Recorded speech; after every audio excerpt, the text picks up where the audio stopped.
Hello, hello, hello mga nanay. Dito, samahan niyo ako at magluluto tayo ng tortang cabbage. Ayan. So, nag-slice ako ng pino. Tapos, sasamahan natin siya ng cilantro at carrots. At syempre, mayroon tayong 2 itlog at pampalapot na arina. At syempre, lagyan din natin ng asin at paminta. Yan lamang po ang very simple na gagawin natin ngayon. So, hindi kasi stable ang camera natin.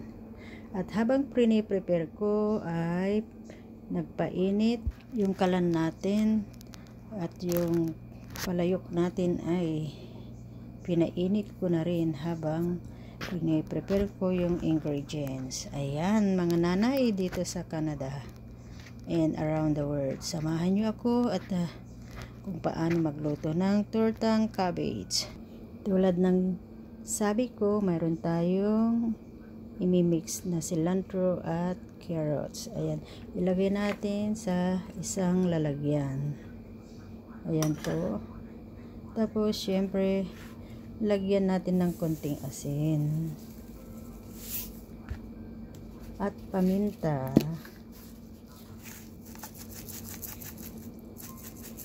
At habang hahaluin natin, lalagyan na rin natin yung scrambled egg. Siyempre habang i-scramble natin yung eggs, lagyan natin ng konting asin. Ayan.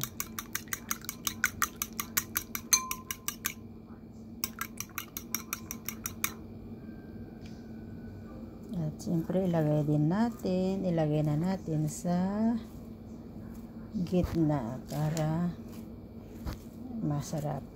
Hindi ko na siya lalagyan ng sibuyas, pero mamaya lagyan ko ng konting garlic.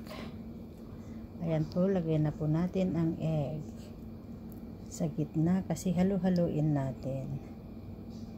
Tapos yung harina,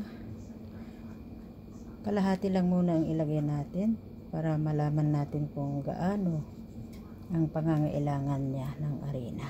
Okay, haluin na natin, pero gagamit tayo ng gloves.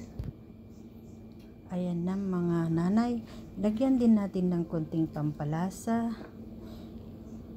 Hindi po ito magic sarap, kundi yung flavor talaga, seasoning flavor. Konti lang naman. Ayan.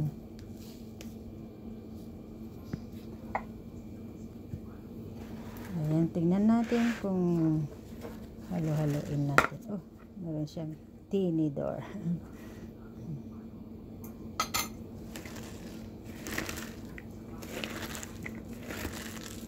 Mas maganda kasi kamay kaysa yung laok para mahalo ng mabuti.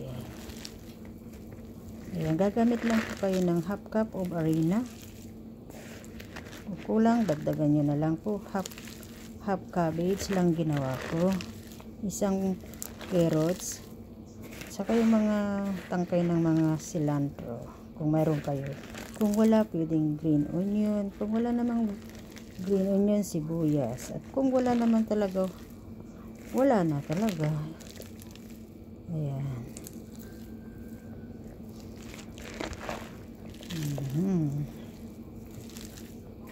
Sobrang masarap to ha.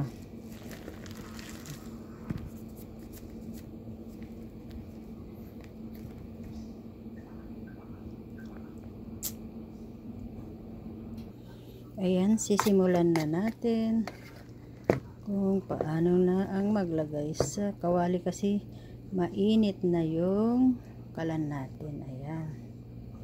Ito isang kutsara.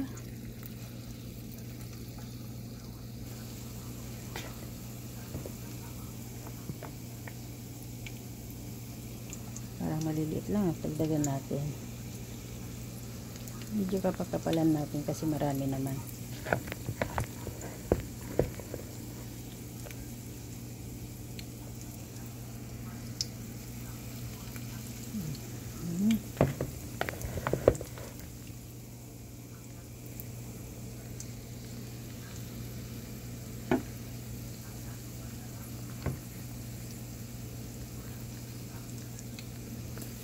ay magugustuhan nyo.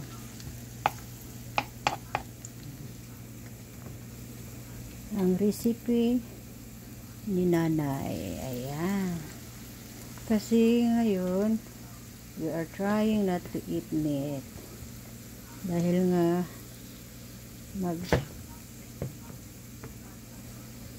papasting tayo. Ayan po. Sisidsa rin natin para hindi sila maghiwa-hiwalay. Ayan. Hintayin natin hanggang baliktarin natin. Ayan po mga nanay, yung iba po lalagyan natin ng itlog sa gitna. Ito ay napapanood ko rin, kaya gagawin din natin ngayon kasi parang masarap siya. Ayan siya. Pero kailangan brownish bago natin baliktarin. Ayan, ang charap-charap. So, gagawin nyo ito mga nanays. Lalo na yung mga anak nyo mapipili sa mga gulay. Ayaw kumain ng gulay. Baka sakali gusto nila ito. Diba? Sa tingin na lang ang sarap niya. Ayan.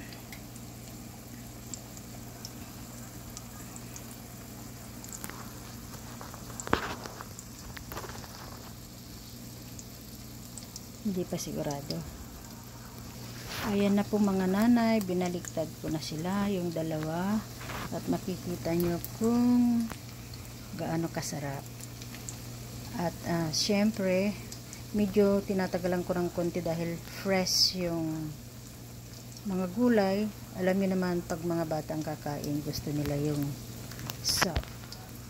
So, okay lang sa mga matatanda na kumain ng medyo matigas-tigas kasi alam naman nila na gulay. Pero alam nyo na, pag mga bata, medyo picky sila. Kaya ayan, ang sarap. Maraming salamat.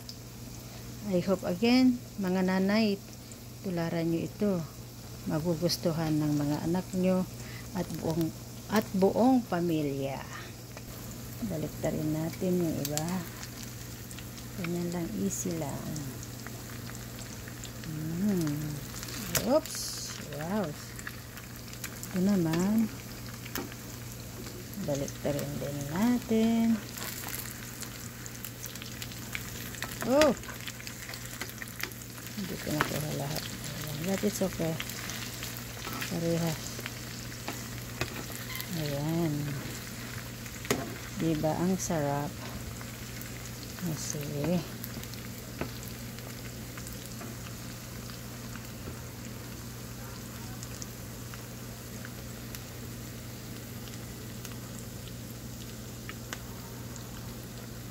tapos balik natin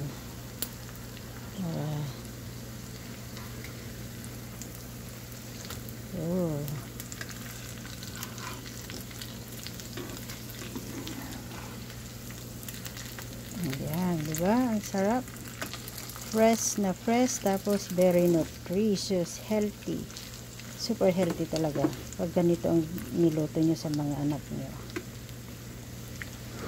Ito naman, mga nanay, another recipe. Wala siyang itlog sa gitna. Pero the same na cabbage, celery, and carrots. Napakasarap siya. Kasi dalawang klase. Ito yung may itlog siya. Yan. Which one do you prepare? Both. They are masarap. I hope nagustuhan nyo mga nanay. Again, very simple but healthy and nutritious. Para sa mga bata at sa buong pamilya. Subukan nyo po. Wala pang $10. Bali, ang nagamit kong itlog is kasi yung 4-6 na itlog. Kasama po yung mga itlog, sunny cabbage. Ganun. So, baliktarin natin. Ayan, look at. Pinatagalan ko ng konti dahil siyempre tulad ng sabi ko, ayan. fresh yung, alam mo naman mga bata, pag matigas-tigas,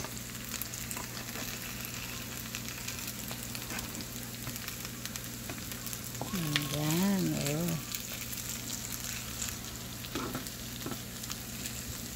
Sarap kaya. Tapos gagawa tayo ng sausawan, vinegar with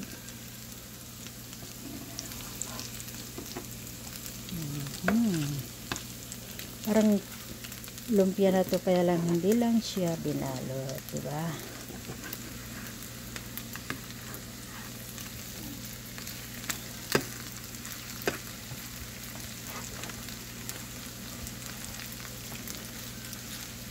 Ang budget ko, kano bang budget?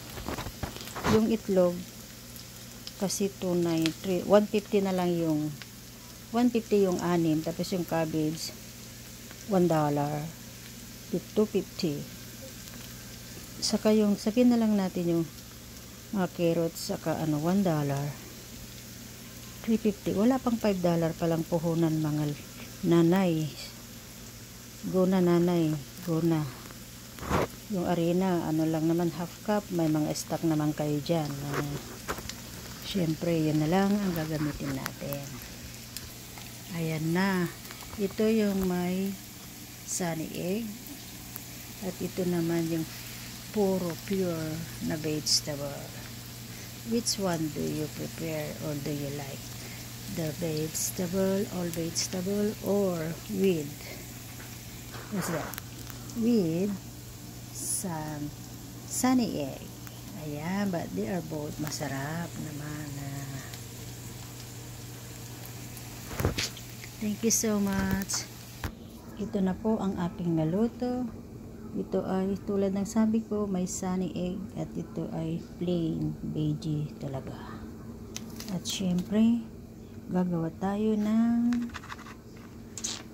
sauce. Ito, lalagyan natin ng sesame oil, soy sauce with calamansi, and vinegar with paminta syempre. Ayan, simple lang tayo. So, gagawin na natin. Una sa lahat ay konti lang naman sesame oil. Tapos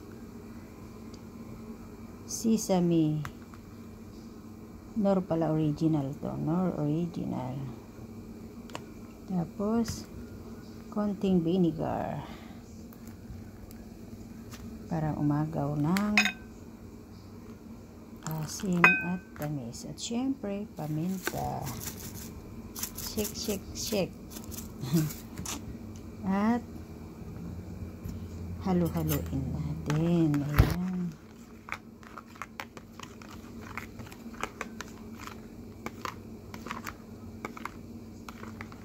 Ayan, tikman na natin.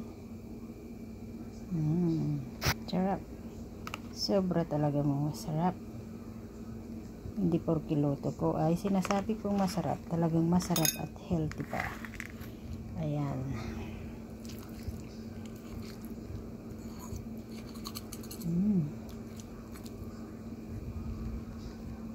Oh, see? Hindi ko may pakita yung napakasarap.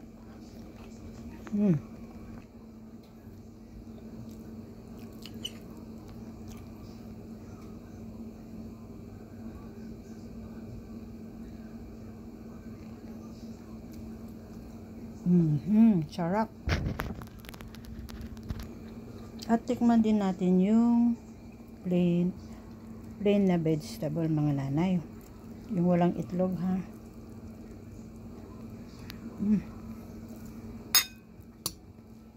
Talagang sinadya kong may itlog na konti at saka arena to. Pero siyempre yung sinasabi kong walang itlog yung sunny egg. Ayan. Iman din natin.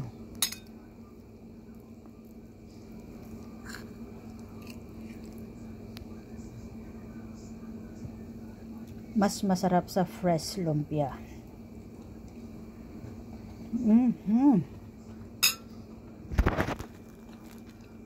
Hindi ko na-expect to, ha. Grabe.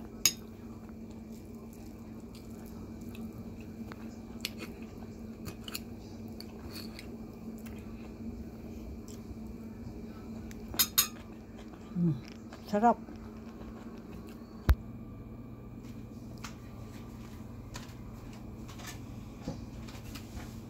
Grabe ang sarap.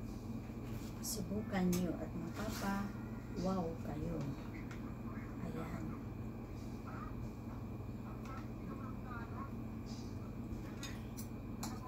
Sarap talaga. Hindi na ako kumain ng kanin.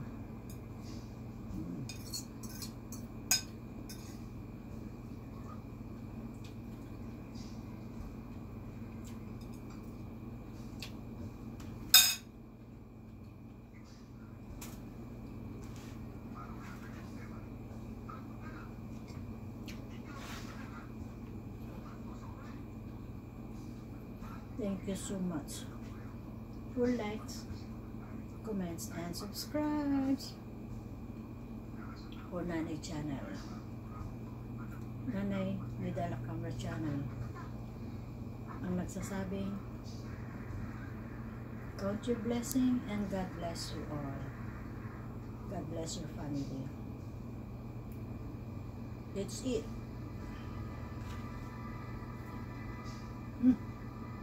To God be the glory. Bye now.